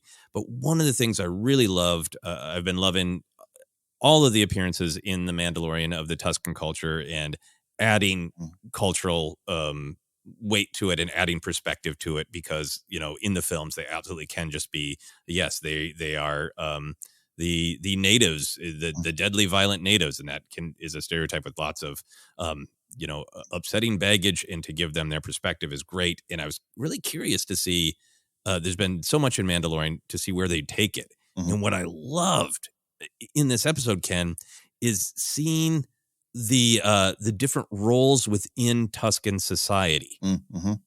That was cool all by itself, with like just the actual different looks, the different dress. But then it really hit me on this deep level that Boba Fett is seeing in these different roles in Tuscan culture, parts of who he could be. Boba very specifically sees a child, a warrior, and a leader, right? And we see in this episode his childhood trauma, his relationship with this Tuscan child. He gets his ass handed to him by the Tuscan warrior, which is the position he used to be in. Yep. He was not the leader, he was the warrior. And then he makes this bond with the Tuscan leader, the Tuscan chief, gets that nod of respect. And that's what he wants to be in the future. I really feel like this sort of trinity of roles within a culture, the child, the warrior, the leader, that so speaks to what Boba has been and what he's trying to become. You're praying to the old gods and the new, and I love it. That is a great way to look at it. I'm going to talk about the favorite action moment a little later, but I love the interaction with the Tuscan warrior portrayed by Joanna Bennett, Brie Larson, and Gal Gadot's stunt double, by the way. Great stuff. Damn. Yeah. Love that. That's truly his life. It's an outline. Oh, that's great. And who does? I love the Boba Fett gets a nod of respect, much like the one he gives Bausch in Return of the Jedi. Yeah, and I think for me, it's just another great way to look at this episode of Boba's been the child, he's been the warrior. Can he be the leader? Yep. And again, we've spent a lot of time with Boba the warrior, generations. We spent a lot of time Clone Wars, Boba the child, coming out of that. So looking forward to Boba the Chief. Yeah. Was there anything that you disliked or questioned in this episode? Running through? No. Just like, I was really clued into this. I've been honest in the past. Like, I had to work through some stuff with Mando season 1. Some of it had nothing to do with the content on the screen, and I got lost in why are they hiding the fact that Pedro Pascal isn't in that suit. Why? I don't know if I like the volume. Volume's still growing on me at times. Times I love it. Times I'm blown away by it. Other times I'm like, man, too bad they couldn't have just had the budget to fly out to Tunisia and not down the street by San Pedro here in LA. But that has melted away from me, and I really am on board with it. So I think 2 years ago, Joseph, I would have you would have had to pull me back on some of that stuff. It's not there anymore. I'm just on board with these wide open spaces that these stories are getting to play in, the room to breathe. So that in terms of just how they made this series. Anything a question? No. Wild Star Wars is wild and weird, and a giant 4-armed creature emerging from the sand might have thrown me off decades ago with my Star Wars love. Not so much now. Yeah. I was yet to find an official name for him, so I'm just thinking of him as 4-armed sand jerk. He seemed like a big jerk. I think for me, I think anything I disliked or questioned wasn't about what was on screen. It was going through that, Based on the trailers and the teasers, there's much more story than we're going to see in this episode, and that's fine. But again, that has nothing to do with the show. That has to do with connecting to all the stuff outside of it. And then I think for me, there's some shots in this that where the volume looks phenomenal, and then there's some shots where like, that looks like they're on the volume. Yeah. So I acknowledge that, but also I think perhaps I have the gift of growing up loving Doctor Who, where particularly classic Doctor Who that show is built on hubris of like, we have a very low budget. Where shall our show take place? How about all of time and space? And it's really like, do you want to have fun? Do you want to have a fantasy? Do you want to have an adventure? Then these things just kind of stand in for the idea of it. It's not about being perfect. So I want to kind of explain that for myself, because as a viewer, sometimes people are like, hey, that CGI was bad. And I'm like, was it? And I go back and look and go, oh, I can see it, but I don't care because I was into the fantasy. So for myself, exactly how great is the CGI or the technical element? In general, it doesn't take me out of a story. Yeah, no, it's something I asked myself why I struggle with it more than I should. Because look, go watch Return of the Jedi and watch Lando and Han stand in front of a painting of the Millennium Falcon. Like, like it's just new. And one of my favorite shows growing up was Gilligan's Island. Clearly not an island. Clearly not. And it's just weird. And some of that I attribute that some of that it comes from being so aware of the process now, which we can never go back. And I'm obsessed with the process. I love watching the behind the scenes stuff. I love rock docs and pop docs and things in books about, hey, remember 1975? Here's how they did that. I'm obsessed with that stuff. But maybe sometimes it hampers me because I feel I'm staring at the kitchen and not the meal. But my point is all that, Joseph, like it didn't hamper me for this one. Where Mando season 1, I was a little bit more into that, as you know, even off air, probably more than on air. What am I seeing? This time I'm here again. If this is another album from Jon Favreau and the band, I love what they're playing. I think that is great. And on that note, we're going to take a quick break, and then we're going to be back to discuss some of our favorite beats and moments, the action, the comedy, the fun little canon, Easter egg nods, all that great stuff in just a moment.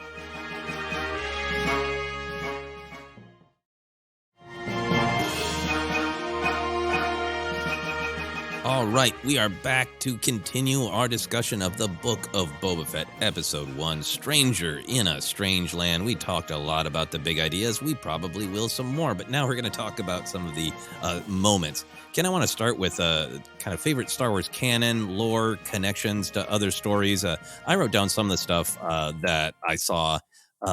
Obviously, there's a ton of species that we're familiar with. I didn't write down Aqualish because at this point, that's just, those are the people of the galaxy. But some of the fun ones, you already mentioned Matt Berry as the smelter droid. I am seeing different things on the internet.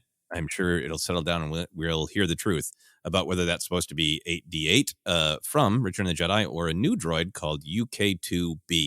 Do you care which it is?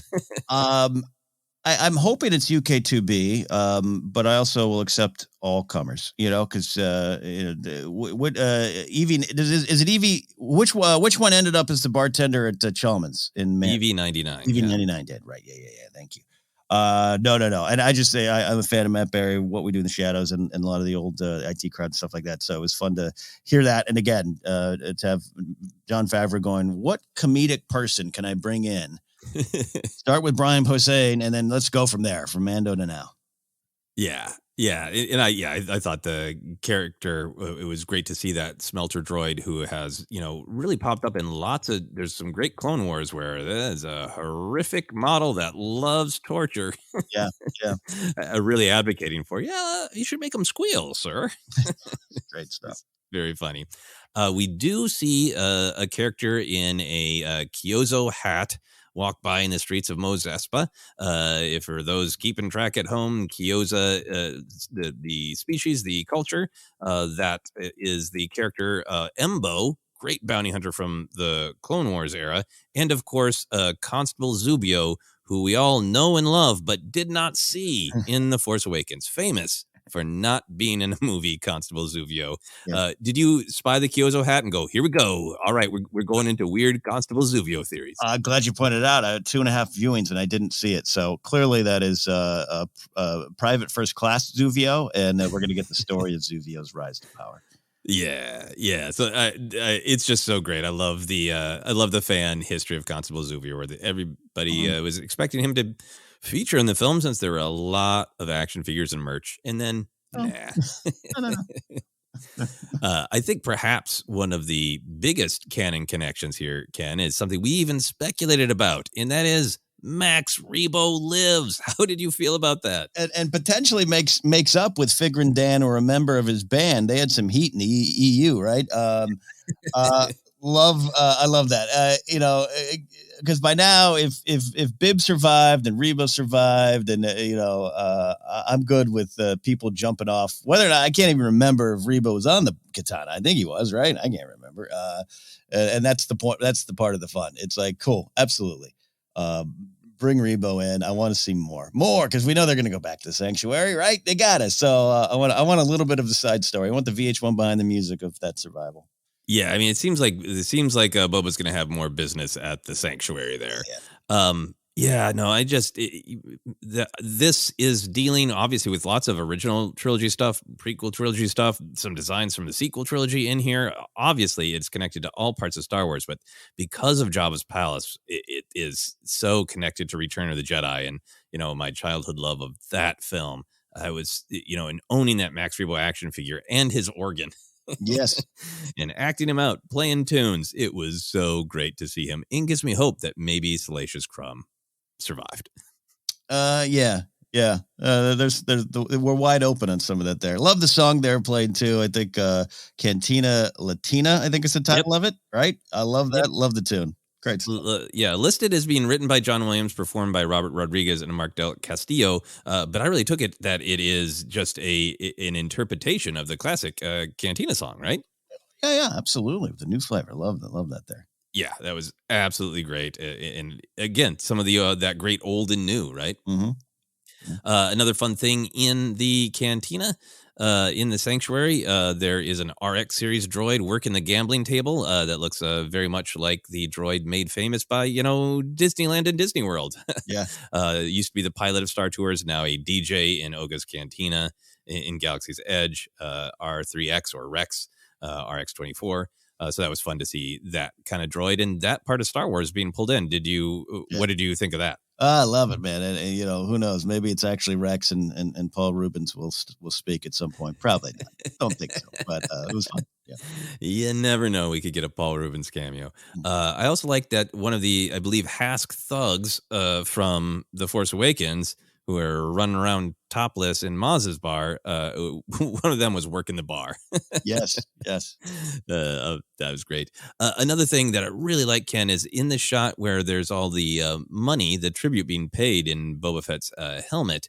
A bunch of the money has the New Republic Starbird symbol on it. Yes. So I really like that because I really liked in this era that we've got different opinions on the New Republic that, well, technically the Outer Rim is under their jurisdiction, but they're really stretched thin and it's pretty lawless. And this idea that that's what credits look like. The New Republic is up and running enough that they've got their symbol, that symbol of hope stamped on the money, and already it's being thrown around by criminals. Hey, but it spends. It spends, right? Yeah. I mean, I don't want to see a bunch of Imperial credits. I don't know. I love the iconography of Star Wars and that is a symbol of hope, but now it's a symbol of a government and now it's money that's being traded. And, to go from a symbol of hope that Sabine is spray painting in defiance of the Empire to, it's what's stamped on the money. Yeah, and the challenges therein. I wouldn't mind seeing some calamari flan, right? Is that what it is from Mando? Oh, yeah. I would love to see that. Love that. But I love that. And a reminder of, again, where we are 5 years out. Exactly. And the reminder also that could potentially be a conflict that Boba Fett runs into is the New Republic having some opinions about some of the crime activities. Look, Chapter 4, Carson Teva shows up. Something is going on here. I'm hoping for it. Yeah, absolutely. Real final thing for me from canon and lore is just a quality use of the word Sleemo from that Rodian. And Poodoo as well, but Sleemo indeed, yes. Did you like this new Star Wars? Yeah, it had Sleemo and Poodoo. What's not to like? And I love that Boba Fett didn't, it does not speak Rodian, but he understood Sleemo just fine. Oh, that was a great exchange too. Even he had the reversal of like, I'll feed your leg to the watchdog, and you understood that. Yeah.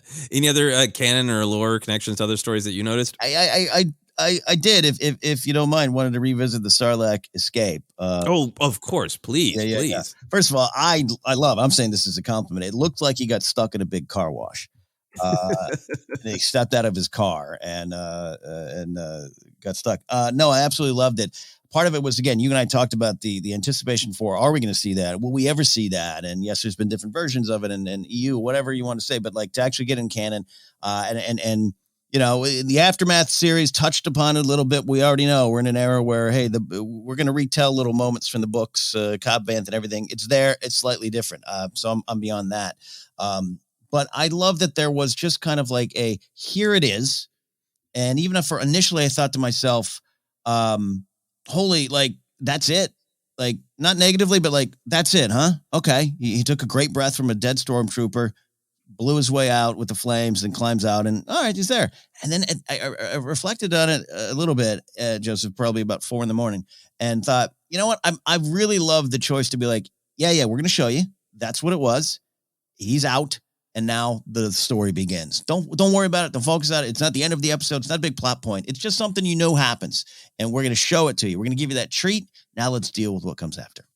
Yeah, I absolutely loved it. Just that initial shot just really took my breath away of like, okay, this is what it looks like on screen in modern canon to be in the belly of the beast. The fact that it was so claustrophobic, right? That it's not just like huge belly and it's like a party down here. There's like 80 people in here, One of the Nictos like, hey, Boba, what's up? You doing down here? Yeah, okay. Yeah. But just that feeling, that claustrophobic feeling that he's been grabbed, and there's that pulsing, and it feels like it felt like he's being fed on, right? It's not just like I fell in an organic cave. It's like he's being fed on, right? Yes. And I loved seeing that, like the resources, right, that he uses his helmet tech to find the stormtrooper. He there's apparently not oxygen down there, so that resourceful using the stormtrooper breath, which was great. Then the flames to burn his way out, and then digging his way out way far away from it. To me, I loved that it wasn't just he realizes where he is in, jetpacks out straight out of the mouth. It was right away. Like, it's really impressive that he survived. But it was a fight. Yeah. And that's the thing too, of measuring, ask yourself the question of, all right, did I love that? I saw that finally. Did I love it? Fair question to ask yourself. And I had that thought too of like, all right, I think I like that. What else would I have wanted? Nah, I don't want him to just explode out of there. I don't want him to use his rocket pack. I love that it was a fight. And again, he emerges pretty bad shape. You that phrase you said, getting fed on. Ooh, that's not good. Well, that's the thing too of like, let's not forget the actual description in Return of the Jedi, like where you'll be digested, and learn new ideas of pain. Yeah. Right. And so I feel like that is a big part of it, of why it's not just like, oh man, that was a lot of work to cut through this massive beast. Like, we don't know exactly how long he's been in there. Right. And he is being fed on in some way. He's being digested. Yeah. I was wondering too, if just like, for the first view, and I kind of paused in my head, and I was like, are we going to hear anything up above? Like, do we hear the explosion, or maybe we hear Han yelling something, or and no, it seems like a little time has passed. And also, I was enjoyed the fact that while he's crawling out, and maybe he's doing this thing with Tusken Raiders, the second Death Star is being attacked. Oh, I like that. Yeah, exactly. There's a lot going on in the galaxy right about now. Yeah. And confirmation Max Rebo is indeed on the katana. So hope. Yeah. There's hope. There's hope that you could survive that explosion. Man, how did he get out? Who picked him up? Or does he just pop out of there, and those legs he uses to play just get him out fast? Yeah, I mean, I think he saw that lightsaber and is like, I'm out of here. I'm not sticking around for this hubris. Egads. Better dead here than in the Egads, floor. he says. Yeah. All right, let's move on then to action moments. I'm going to throw this out first. We just talked about everything with the Sarlacc escape, but I got to start with the image of the bursting hand. The flamethrower is great, but the hand bursting out of the sand. We were talking about hopes, dreams. I really wanted to see that, like, I have been thrown into hell and I should be dead, but I have this will and I am saying no to death. And it's a horror shot. It's a mythic shot. The hand bursting from the sand of just saying, I will not die is so cool to me. Yeah, I absolutely love that. It is a great shot, and might become iconic in time. Who knows? And again, we recorded before this episode, before Boba Fett, recorded our Return of Maul look in the Clone Wars. So it's weird. I'm talking about something you have not all heard, but we'll hear soon enough. So I want to reference it carefully. But hey, Maul's been back in storytelling for over a decade, so no spoilers. But what I love with that episode, you and I talked about, is like, Maul's back. Yeah, right. Remember that badass? No, he's kind of crazy. It's a horror show. We are literally going into hell. And I love that Boba Fett's back, that badass character. Nah, he had to fight to emerge. He barely got out. And when he shows up, and Grace and I both had a reaction to this, he is out and he's covered in ick and sand, and he is not in a good spot. He did not emerge triumphant. He emerged broken and ready to be rebuilt. I love the choice of that. And it is a great action moment because of that. Yeah. Yeah, he's had two very low moments in the sand, starting with his father's death and now with this, his almost death and his possible rebirth. What are other action moments that grabbed you? You mentioned, I want to go to the battle with the Tusken Warrior again. Shout out to Joanna Bennett. Great design on the character. I want some Tusken Raider figures based on this episode. Oh yeah. Great designs, great color schemes going in there, not just the old drab brown and beige, right?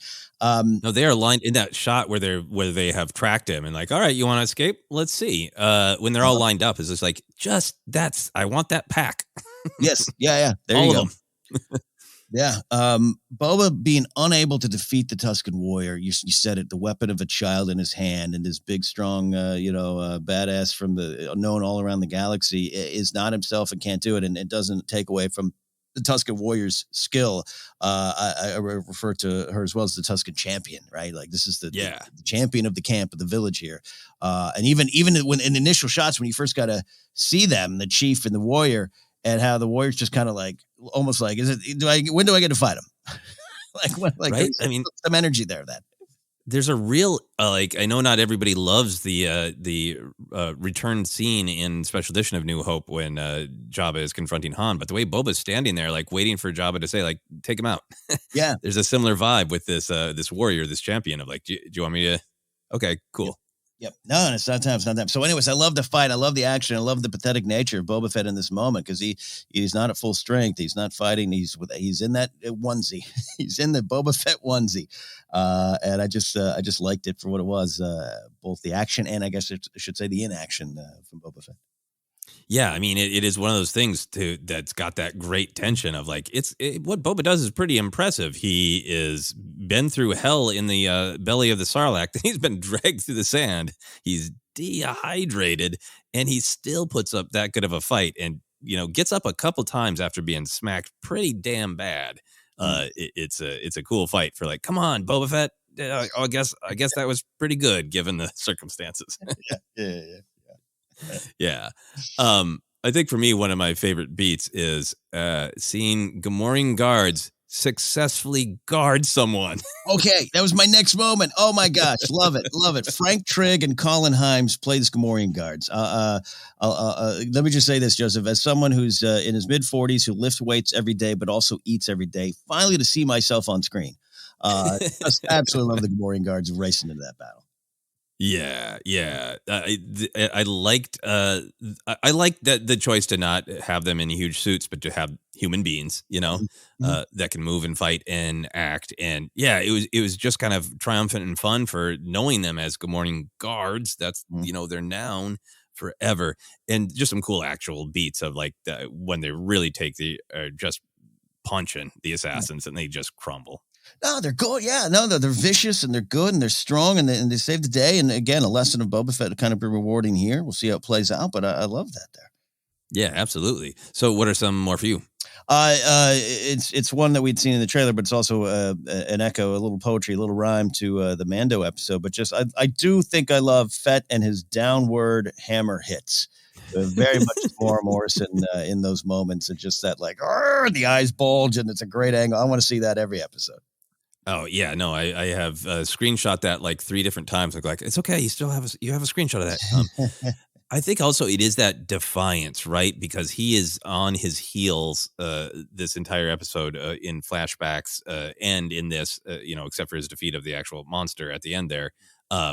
That defiance of he's not on top of this fight, he's not winning this fight, but he catches that when he catches that stick coming down on him, and it's that same energy of the hand bursting out of like, no, I defy this, right? Mm-hmm. And then I do love the contrast. We talked about it in the trailer, but all this talk of like, I will rule not with fear, but with respect. You attacked me, I'm going to turn your head into a melon.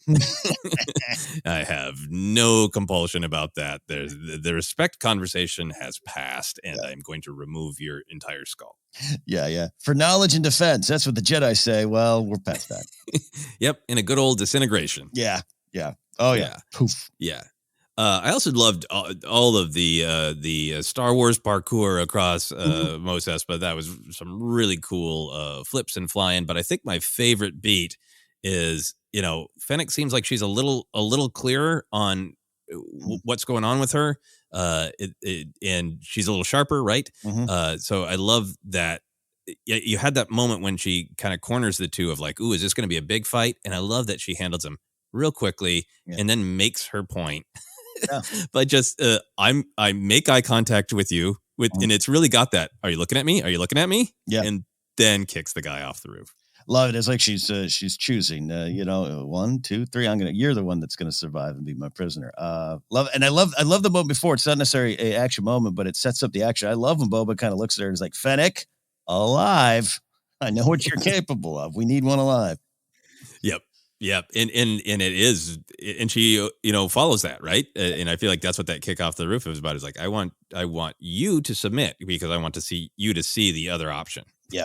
It's great. Yeah. And leading that they're in that chase. Yeah. Right. Star Wars parkour. Indeed. There's a moment where they're flinging the dagger at her and she comes around the corner and the character Fennec does that leap back from the dagger. Yeah. And, clearly a stunt performer, I know, but it caused Grace to yell from our couch, damn, all right, Mulan. And that's my summary of the episode. Yeah, and the whole dive off the roof is great, too, of like, no, not today, assassins. Not today. Yeah, and then for me, final thing is going to that, the choking of the sand jerk, the Ray Harryhausen beast. Man, I love the entire thing as an action scene. I wasn't sure exactly where we were going there at the end. And then the claw being discovered, I was like, yes, this is so great. This is so pulp adventure serial. And I just love the weird design because, you can see monsters with 4 arms any old place. Yeah. Play Mortal Kombat. But the way the body moved and like sometimes I'm standing straight up and all 4 arms are kind of arms. And then sometimes arms are kind of legs. Yeah. And there's that one kind of frozen image. It's not frozen. It's moving. It's frozen in my mind where the creature is using the 2 lower arms as kind of feet bracing itself. And Boba is on the back and choking. It's like, that is the cover of an old pulp magazine. Like, I love the choking and the freeing, but I love that shot in particular. Yeah. A really interesting design. Like, again, like, it looks a little like they shot it in Vasquez Rocks and Captain Kirk was fighting the head, right? It's very Star Trek-y, maybe even Doctor Who design. But then also a little bit of a Gorn head. Yeah. Yeah. Thank you. That's the one I was looking for. And then the arms and the scorpion like body, scorpion/snake like body, very Clash of the Titans, very Harryhausen. And again, I just love that Favreau and Rodriguez and everyone are like, hey, it's Tatooine. There's things in the sand you don't want to run into. We got the big Krat Dragon thing going with the Mando. There's a Sarlacc pit down. I mean, come on, and just it tracks. I thought for a second when the Rodian first finds the hand, I was like, is it a Rancor? Like I thought we got like a younger Rancor or something like that because I couldn't really make out what it was, and pleasantly surprised by this fell beast emerging from the sand. Yeah, a new beast. A new beast to us, but an old one to Tatooine. Yeah, which also, by the way, maybe if you let Anakin talk a little bit more about the sand, he might also say stuff like, you don't know what's underneath the sand, by the way. It gets everywhere, and monsters sleep under it. Yeah. Any other action beats for you? I just that whole sequence, and by the way, do not learn from Turner and Hooch. Do not kill the Massive, and they didn't. That's great. Grace and I were very worried about the safety of that Massive during that fight. Love that, but we talked about a lot of what it meant for the themes and everything. But the end, the brutal, the choking of this monster, but the way it ended, very poignant, just very poignant of him choking and breaking those chains and how he earned the breaking of those chains. What an action moment teaching you about the character. Yeah, and there was really he had a moment earlier when he was escaping where he could have cracked that kid in the skull, right? Yep. And they work together to defeat this beast. And there is, there's so much respect in a victory won through respect. Yeah, and I loved him, letting the kids celebrate with the severed head, and the whole village hearing the story, and the chief just kind of like, "Here's your water. I know the truth. You earned this." Yeah, there's that one moment where he's kind of posing with it, and I was like, for just a second, I was like, "Do sand people have like scanners? Are they going to take a photo? Are they going to put this on Instagram?" Yeah. Let's chuck it. Just Tuscan-gram. Let's look. Yeah, a little Tuscan-gram. From that, then, let's move on to moments of comedy, whimsy, and weirdness. As much as sort of depth and horror is in this episode, I thought there were a lot of funny beats as well. So where do you go? Oh, yeah, funny, comedy, whimsy, weirdness, indeed. A lot of Star Wars weird, beginning with what I'm calling, I haven't looked up on the Wikipedia. I'm not studying for trivia yet. We'll find out the official term if maybe it exists in EU, but I'm calling it the honey of the sand carrot. Is the Tusken Raiders drizzling that honey of life from that weird thing into Boba Fett's mouth. Yeah. Did you see the Tusken Raiders squirted Boba Fett with a carrot thing? Awesome. Yeah, love that. That was great. A little earlier in Boba's torture, I love that Boba Fett is too weak to fight off the Jawas, and they just clock him in the head. But in particular, the Jawa laughs at him when they knock Boba Fett out. And I feel like in modern canon, it's particularly in The Mandalorian, I think it is canon that Jawas are little a-holes. This is what I said, Favreau and team, but Favreau and Rick Famuyiwa had a great episode. They're like obsessed with diving into where we're learning so much about the Tusken culture and learning this new respect. We are now, they're no longer wildlings. They are free folk to us, right? The Game of Thrones transition of learning about other people and cultures. And then the other side, the Jawas are like, nah, jerks. Yeah, just little a-holes. Like, it's not enough to rob him and knock him out. Then you laugh at him as you leave.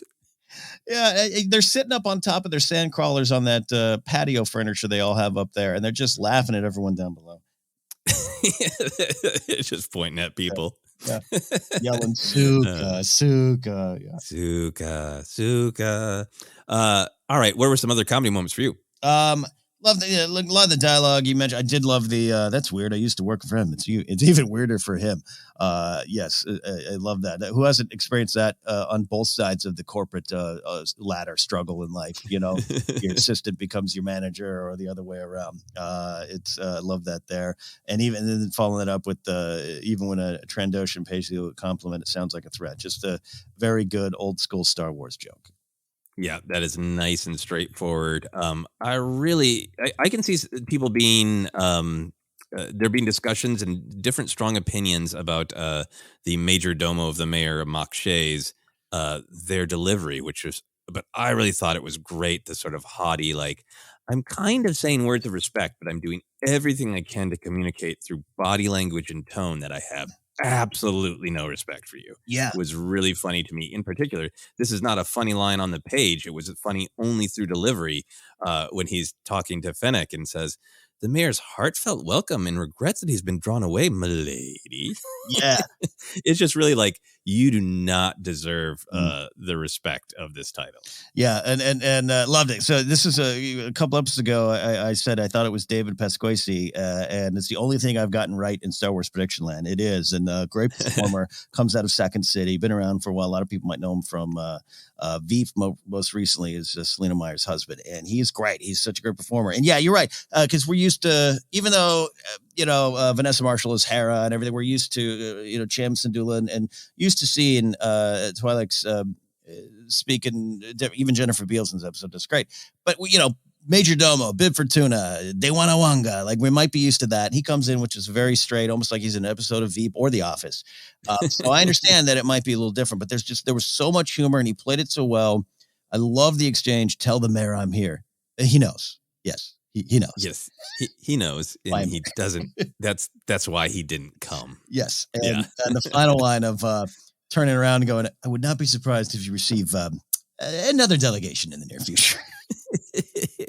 It really is the art of saying you're nothing and you're gonna be done in 5 minutes. But I didn't say that. Yeah. I understand the presentation might be very modern or of its time or outside of Star Wars. I can get that, but I was on board for it. I think it's a great performer.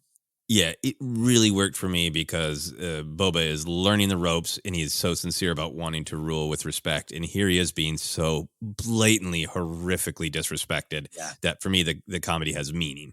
Yeah. Oh, yeah. No, yeah. It wasn't just funny beats. Absolutely. The power structure on display. Yeah. And we already acknowledged this line, but I wrote it down verbatim because I loved it so much. Talking about the Gamorrean guards, their tortured squeals will send a piercing message to all potential challengers to your throne. I think I like it because it's obviously those droids have a history with torture, but there is also a little something of 3PO, right? It's a little poetic to get their point across. Yeah, no, I loved it. Yeah. What are some more for you? Well, staying with jump ahead a little bit to staying with the Gamorrean guards. I love Garsa Fwip's line of, would you like your Gamorreans hosed down and fed while we're sequestered? Yeah, it's another comedy line that's like, okay, great. It's funny and demeaning because they're pig guys. But it's also meaningful comedy because it really is like there's a hierarchy everywhere and Gamorreans are not treated with respect. Yeah, no, and I agree with you. Demeaning and delivered with that, faux sense of respect. But also, I got to wonder if they're like, oh, man, I'd love a hosing down. Please, thank you. Please. Right. I mean, the way it's phrased doesn't feel. It's not. No, you're right. But I laughed at that line a lot of different ways. Yeah, it isn't like, hey, do you guys want to take a shower? It's like not offering anything to the Gamorreans, right? Not asking while we're sequestered. Yeah. Absolutely love that. I also really like that that we see Twi'leks in a lot of the kind of roles that we normally do see Twi'leks in, major domos, or especially even this Jennifer Beals character, Garsa Fwip, of like a real master of words and an intermediary, and a boss here, but people over her, and then we see a lot of the sort of honestly just sort of sexy Twi'leks, but I really liked that there was a topless dude there too, so it was like, look. No, we have sexy Twi'leks for many gazes. Yes, many gazes taken aback. Yeah, no, and that's kind of been because of Ula, it emerged that way. But I love that Star Wars has played with that, including being forced in some of these pleasure houses around the galaxy. You could dive into those kind of threads if you want. So I did really respect the. Here you go, a buff, shirtless Twi'lek dude coming in there. Yeah. Another favorite for me from the Sanctuary. There's so much that was great in there. I was so thrilled at Max Rebo's survival, and the at this point, I think unidentified Bith riffing away. This song was great. I kind of have a deal with myself on my first viewing that I will not pause, that I just want to let it flow and experience it. And I almost broke my rule to stare at that astromech drummer. I had written this down, and I'm like, Joseph's a drummer. I know he paid attention to the drummer, so I knew you'd get to that. That's amazing. I want that figure. Yeah, my skills are extremely rusty, but I spent so much time playing drums, reading about cymbals so I could save up and buy the exact kind of Zildjian hi-hat that I wanted. My dad taught me drumming where I connected to a lot of the ideas of like, oh yeah, if I'm calm and let myself go and use intuition, like the Force, that's better when you play the drums. So yeah, long history for me of drummers. So I did pause on it today because just on the quick shot, I didn't realize that they've got a hi-hat on their head. Yeah. It's amazing. It's so great. I love that. It might be one of my new favorite things in all of Star Wars, Astromech drummer. I want the story of Max Rebo. He's gone on, he formed a new band. He made some peace with some of the modal nodes. He's got, he doesn't have, he has Zach Starkey on drums, not Ringo. He's got a different band. I love it. This is my counterpart. He's programmed for percussion. I just love it. And yeah, we got, a good serving Astromech droid. I love that. Oh yeah, classic. Yeah, but new category, Astromech drummer. Yeah, absolutely great. I know we've seen R2, play the bass, but this was different. Some other fun moments for you? You know what? I talked about it already, but I do love Boba struggling to communicate along the way. Even though I describe him as a worldly guy, he's been around, but I just think he hasn't needed to pay attention to other people's and species languages, right? Boba's just kind of been going around the galaxy doing his own thing. So I love that he's struggling. I love that he has to kind of learn to communicate. But I do love the exchange with the roadie of, oh, that you understand, huh? I'm gonna rip your leg off. You've been playing dumb with me. I get it. Yeah, and I love the turn of phrase, if you kept your snout closed. Yeah.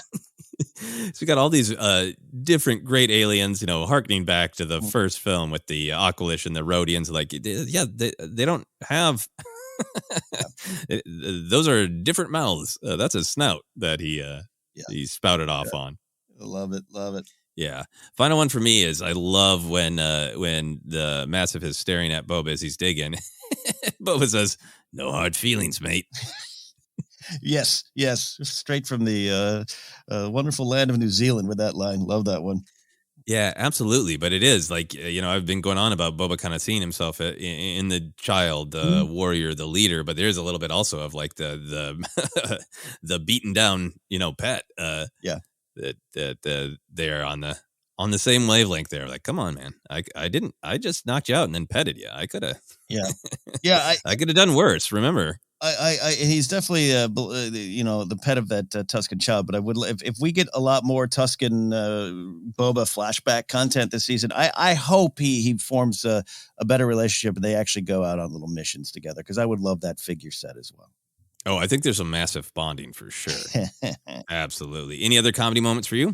No, other than I was just pleased to see that there's that Star Wars whimsy was very present. Absolutely. We like to talk about on these live action shows, because a lot is made of the different directors. Were there any particular directorial moments that jumped out at you that you really felt like you saw the signature of this director, or it really worked for you, or anything along those lines? I think being able to focus in on the character during the action and taking the time. Again, I keep saying the room to breathe. That's a lot of that's in the writing, but also how Rodriguez interpreted that script and put it up on the screen. And I just think some of his work, from Spy Kids to Desperado El Mariachi, he knows how to do that stuff well. And I'm really just excited to have his stamp on this episode and the Mando episode as well. And it reminded me a lot of that. Yeah. Absolutely. I think for me, I mentioned it briefly, but I love seeing Jabba's palace, but in particular the way we did with that sort of moody opening montage. We have an establishing shot, but then we have a shot of like all of the places. And I love shots like that invite you to think of like, what is the meaning of this place? What does it mean when it is occupied? What does it mean when it's not occupied? There are great shots like that in Twin Peaks. It's some of the final shots of the original Halloween movie that has just such great power of just, you're kind of showing the totality of the place by showing individual images of the place. There's some great shots like that of Camino and Bad Batch as well, that just kind of get you to think about being in that space and what does it mean in that great contrast that it's empty, right? But it holds such power. And, where is Boba Fett? Where is the man, the person of the castle? Yeah. He's in a Bacta having nightmares. Yeah, I thought it was really effective in a lot of different ways. So great choice. Yeah. Also, just really love the point of view shots of Boba being dragged by the Tuskens and the Banthas. That just really literally putting us in his place. Love the rhythm of that above shot where it's, his head, he's on his back and he's staring up, right? We see that shot again and again in different ways. And I think that's really effective to track through his journey of trying to get out of weakness back to strength. Final thing for me, because it was new to Star Wars, I love that sort of weird, gritty film effect as he left his Tusken Raider memories and came back to them. That just kind of weird film effect that contributed not to just like, this isn't just kind of a flashback where Boba is thinking about it. He's got emotions on it. It's like, he's coming in and out of this nightmare. Yeah, we'd even kind of joked on a previous episode getting ready for the Book of Boba Fett of, are they going to have a Wayne's World? Do-do-do. They found a very artistic way to do that. It's a very, very artistic doodaloo. Absolutely. Any other moments? No. Overall, great stuff. Yeah, ton of great shots. We could be here forever listing shots I like, but I want to move on. Is there anything that we have not talked about that you wanted to touch on? No. I put in the section. I knew we were going to get to it, but I do love learning more about the Tusken Raiders. Something that's happened from Mando season 1, which is it's for me always as a Star Wars fan. There's this kind of inherent tension where you might not even like a particular episode or movie, but there's things in it for you to take. I don't love that Chapter 5 episode of Mando season 1 for reasons, but I love the Tusken Raider stuff in there, and they're just building on that. And they're continuing to build on that, and as we're fans that grew up in a generation which. Saw them as sand people, Kenner toys, and nothing more. And like you said, the violent native of the land and that trope and everything there, definitely of its time. Unfortunately, there in Star Wars, but love seeing it and love spending more time because I just never grew up wanting to spend more time with the Tusken Raiders, and now I kind of do. Yeah. And I think like for me, there's definitely that, you can kind of wonder exactly who they are in original trilogy, but Attack of the Clones, we got Lars saying like they walk like men, but they're beasts, right? And there isn't a counterpoint. And obviously, whatever is happening with Shmi is awful. And then it is awful that Anakin slaughters them. But I love Attack the Clones, and then that part of it is I struggle with, and I don't struggle with it as much anymore because of getting to see that they have a perspective, they have a culture, and this took this big step forward of really seeing these different social roles. Yeah, absolutely, and see even the massive coming back. It's a victory for little Attack the Clones beats there. Yeah, absolutely. I want to be sure to talk about the music, right? I thought the music was phenomenal. I thought it was really interesting. Music themes by Ludwig Göransson and score by Joseph Shirley, really picking up on some of the great establishing music that was done for Boba Fett in the tragedy episode of Mandalorian. I thought it was phenomenal. I really liked some of the vocalizations. Yeah. I think that song, the Book of Boba Fett theme, is available on Spotify. I've already been listening to it there. Love it. Yeah, and right from the get-go, right? Even when the Lucasfilm Disney Plus logo with the faces comes up now. Once the music started playing, I was pulled in for that. And look, no doubt Ludwig is talented. This we know. And I've known for a while, but he's absolutely pulled off the impossible, along with now Joe Shirley, like you said. They've established a Star Wars TV musical universe. And not erasing the John Williams effect, building on the legacy, but doing their own thing, old and new, like we always talk about. And you love that conversation in Star Wars. They're absolutely doing it. Similar Mando vibes, and I love that about these episodes. And tip of the cap, well deserved. Yeah, absolutely. And the theme doing heavy work of those moments where Boba Fett is triumphant and that music is coming and it's making you feel it. And like, this is a moment of triumph for Boba. It's awesome. Absolutely.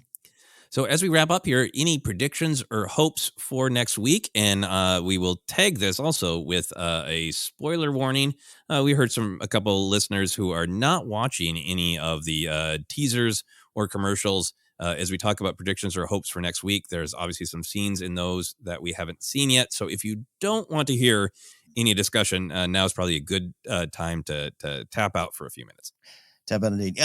My hopes are that we really do start to ramp up the conflict as other people pour in. I'm really intrigued by that. This idea of, again, this question of, cool, you want to do something different with your position of power, but that ain't going to go well. And I want to see what it does to Boba Fett. And I want to start that journey pretty fast. And we already have. And I don't mind, and I want to get your thoughts on this. Flashbacks or going back in time, it could be a storytelling device that doesn't work sometimes. I thought it was really effective in Mandalorian. I really like it here, and I kind of want two storylines, if you know what I mean, in each episode. I kind of agree. I think we're looking at a little bit of a Lost isn't exactly the perfect one-to-one example, but it is, is a story. Arrow, the CW Arrow show is constructed like that for the vast majority of its seasons. We're kind of telling memories of the past that inform the present. I kind of feel like with the tempo of this show and the scale that this first episode set, that the Tusken story is going to play out for a while. Yeah. I just straight up hope so. If it doesn't, it doesn't. But I just straight up hope so. They did it. It was more than just a flashback. We make our Wayne's World jokes, but it was more than that. It was these dreams and effectual use. I really loved it. And again, I'm kind of invested in that storyline just as much as I'm invested with the quote unquote present day. Yeah, I feel like we're starting to not know them super well, but these are defined characters within that Tusken group. And what is that bond? And I feel like I guess I'm kind of expecting now and hopeful that this isn't a matter of like, okay, come on, when are you going to wrap up the Tusken story? And when is he going to go after his armor like he did in The Mandalorian? I feel like what the story is, and I might be entirely wrong, but I feel like the story is he's going to learn lessons of respect and community and how to approach violence from this experience with the Tuskens. And he's going to apply that to the present. So I feel like there's a lot of time for him to go through an emotional journey to learn and change based on his experience with the Tuskens. Yeah, because again, it's this idea of Boba Fett gets out of the Sarlacc. We've been waiting for that, but that's just such the beginning of that time frame. And to connect it to what we do see in Mando of the big questions of, wait a minute, why was he didn't go after Cobb Vanth, and all those things that we should have questions about, and to answer the why of that. And I want to spend time in that. Yeah, and we see him taking some more action. This is a spoiler if you haven't watched any of the teasers. We do see him taking more action in his tragic fitted onesie. Yeah, we do, yeah. And so the actual, it has occurred to me, is he acting on himself, or is he becoming a member of the community with the Tusken Raiders in those actions? Yeah. Is an intriguing possibility. Yep. I also think that I would definitely love to see Boba Fett get off the planet. I know we have some shots of the ship in flight. Who knows if he's making a local hop or not? Yeah. But I'm also feeling like this conflict with the mayor and just locking down this level, this little slice of the pie, absolutely could be the whole show. Yeah. Just based on the pacing, I believe 7 episodes, so 6 episodes left.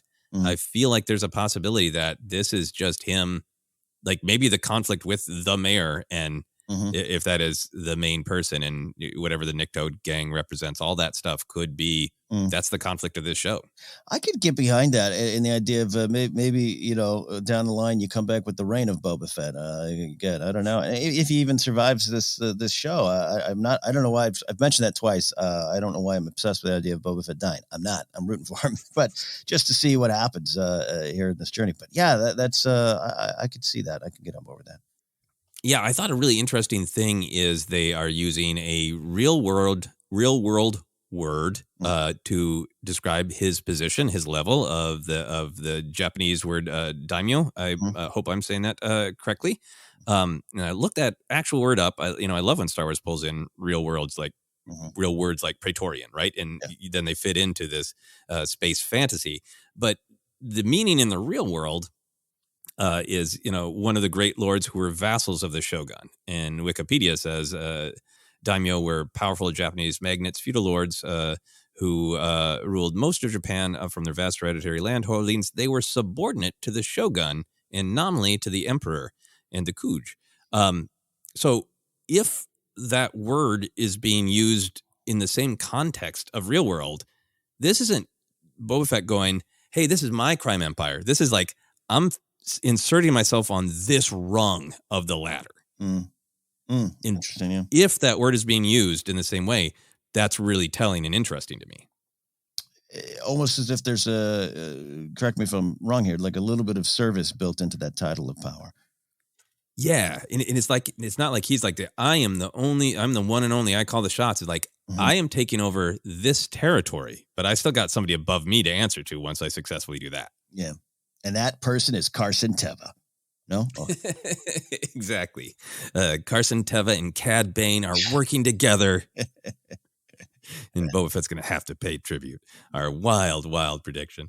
All right. Any other thoughts or hopes for next episode, the next bit of the show? No, other than, man, I can't wait for next week.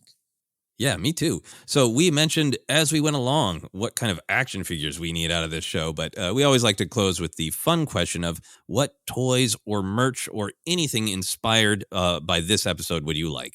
I do. Yeah, I've mentioned a lot of the Tusken figures I'd like, Astromech Drummer, but all right, let's do a Hot Toys sideshow, 1/6 scale, leisure suit jumpsuit Boba Fett with scars.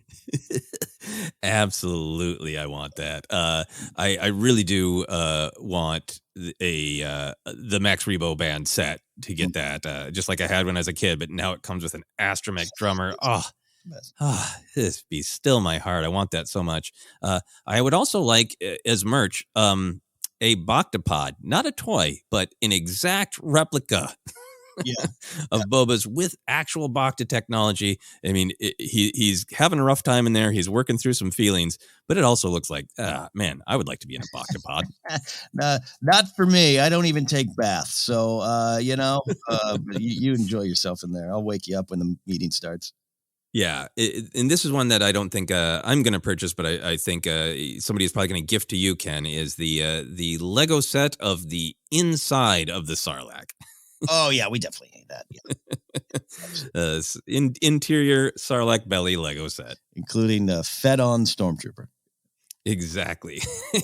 With the breathing tube and everything. I get at the rate that they often use the trooper molds that they already have. I'm sure one of the first action figures we'll get from this episode is deceased Stormtrooper in Sarlacc belly with Sarlacc goo. All right. Any other thoughts as we wrap up? No, man. What a fun journey. I hope a lot of you along for the ride, and don't be afraid. Don't be afraid to engage with it and find out where you are without it. And initial viewings might not be exactly what you want. You might feel a little underwhelmed. That's okay. And maybe at the end of the day, you don't connect with the show as much as you wanted to. That's fine too. But we here at Force Center love diving into the themes and hope you find a path to connect to the show. Yeah, I would really second that, and I think it is just great to give things a chance because I so understand as a fan you can have like so many hopes and dreams and expectations, and sometimes those can really cloud just looking at what is on the screen and enjoy it. And for me, I am a fan of mysterious, unstoppable, badass Boba Fett. I'm a fan of tortured orphan Boba Fett. I love that they're playing with both. I cheered so much in the tragedy when he was just a machine of violence. I love those knee darts. And I want to see those moments for Boba Fett. But what I'm really enjoying about this show is I think they're making him earn it, of letting him be the underdog and having him fight back to not just former glory, but some form of new glory. And that's really cool for me to root for the underdog Boba Fett. I'm right there with you, rooting for him. Again, I'm a Han Solo guy. I forgave Boba Fett 2 seconds into this episode. Boba Fett Forgiven. That could have been the alternate title to the first episode. Ken, do you want to let people know where they can find us? Absolutely. We are the Force Center podcast, a feed of Star Wars shows. If you're relatively new, thank you for joining us and listening to us today. You can find us on Twitter, I should say, at Force Center Pod. We're on Instagram and YouTube as well, where episodes are broadcast there in audio form. We are on Facebook at Force Center Podcast. You can get an audiobook on us if you want by going to audibletrial.com/Force Center. Merch is available at tpublic.com/user/Force Center. And you can find the podcast on a lot of different spots. We're now housed on Acast and more spots coming soon. SoundCloud on the way soon. Don't you worry about that. You can support us directly at patreon.com/Force Center. From there, you can get access to our Discord, which is private to our Patreon supporters, and enjoy discussing Star Wars with Force Center fans and listeners and friends that even when they don't love everything, they discuss it in a way that hopefully invites all perspectives at the Star Wars discussion table. And you can follow me at Ken Napzok. Go to my website, kennapzok.com. For you, Joseph, where can they go? Yeah, you can find me on all the social media. Twitter, Instagram, TikTok is at Joseph Scrimshaw. I will be sharing more of my action figures, which I love so very much. I like sharing them on social media as well as other comedy thoughts. You can also find all of my other adventures on my website at josephscrimshaw.com. But for now, for myself, for Ken, for an astromech droid that has a hi-hat on their head, this has been the Book of Boba Fett Report.